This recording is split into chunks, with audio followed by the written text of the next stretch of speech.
رات کے 3 بجے میں اپنی بڑی بہن کو سکون دے رہا تھا۔ وہ بار بار آواز نکال رہی تھی۔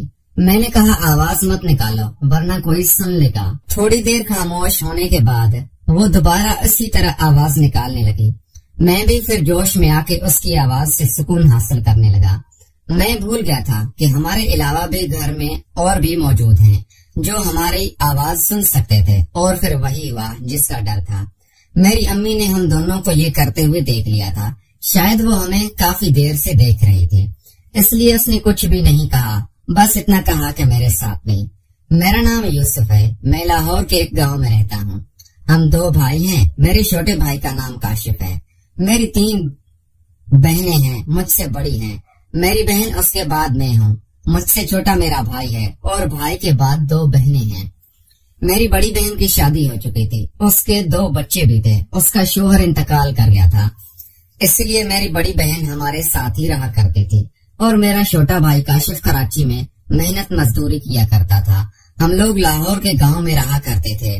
میرے ابو کھیتی باڑی کیا کرتے تھے، وہ دن بھر اپنے کام پہ ہوتے تھے، اور میری محلے میں ایک چھوٹی سی پرچون کی دکان تھی، میں وہ دکان چلایا کرتا تھا۔ میری اماں اور میری بڑی بہنیں گھر پہ ہوتی تھی۔ ایک میری بہن محلے کی کپڑے سلائی کیا کرتی تھی، کچھ پیسے میں کماتا تھا، کچھ میرا چھوٹا بھائی کاشف کراچی سے بھیجتا تھا، اور کچھ ابا کما لیتا تھا۔ اسی طرح ہمارے گھر کا گزارا چل رہا تھا۔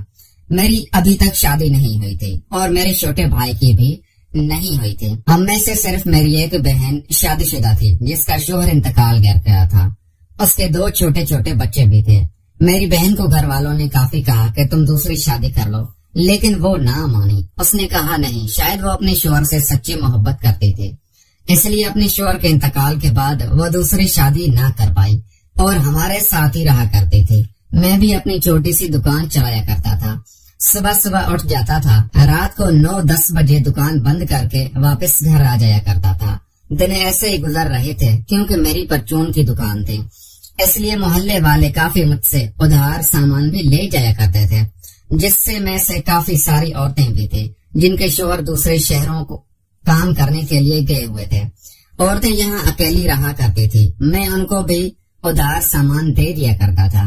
ہمارے محلے کی ایک لڑکی تھی جس سے میں محبت بھی کرتا تھا، اور وہ مجھ سے محبت کرتی تھی۔ وہ اکثر میری دکان پہ آ جایا کرتی تھی، اور ہاں، میں نے اپنی بہن کے نام تو بتائے ہی نہیں، کیونکہ آگے چل کے میں نے ان کے نام بتانے تو ہیں۔ آپ کو میری چھوٹی بہن کا نام عائشہ تھا، بیچ والی کا نام سلمہ تھا، اور جو سب سے بڑی تھی اس کا نام کنیز تھا۔ اب ہمارے گھر میں ہماری شادی کی بات چل رہی تھی۔ ابو اور امی یہی کہہ رہے تھے کہ تم بڑے بیٹے ہو، تم شادی کر لو۔ میں ابھی شادی نہیں کرنا چاہتا تھا، کیونکہ میں زندگی میں کچھ بڑا کرنا چاہتا تھا۔ میں نے ساری زندگی پرچون کی دکان تو نہیں چلانی تھی، اس لیے میں نے کہا کہ میں شادی تب تک نہیں کروں گا جب تک میں اپنے پیروں پر کھڑا نہیں ہو جاتا۔ پھر میں نے امی اور ابو کو کہا کہ میرے چھوٹے بھائی کاشف کی شادی کرا دو۔ وہ کراچی میں کوئی کنسٹرکشن کی کمپنی میں کام کرتا تھا اور اچھے پیسے کما رہا تھا۔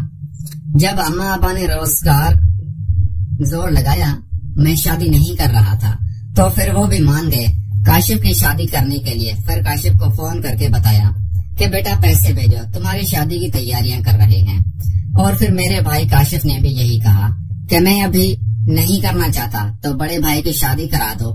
شاید وہ بھی کسی لڑکی کو اس نے سیٹ کیا ہوا تھا کراچی میں، لیکن اماں اور ابا نے زور دیا کہ نہیں، تمہیں شادی کرنی ہوگی، تمہارا بھائی یوسف دکان چلاتا ہے، تم تو اچھا کماتے ہو، اس کی کمائی اتنی اچھی نہیں ہے، جب وہ بھی اچھا کمانے لگے گا تو اس کی بھی شادی کر دیں گے۔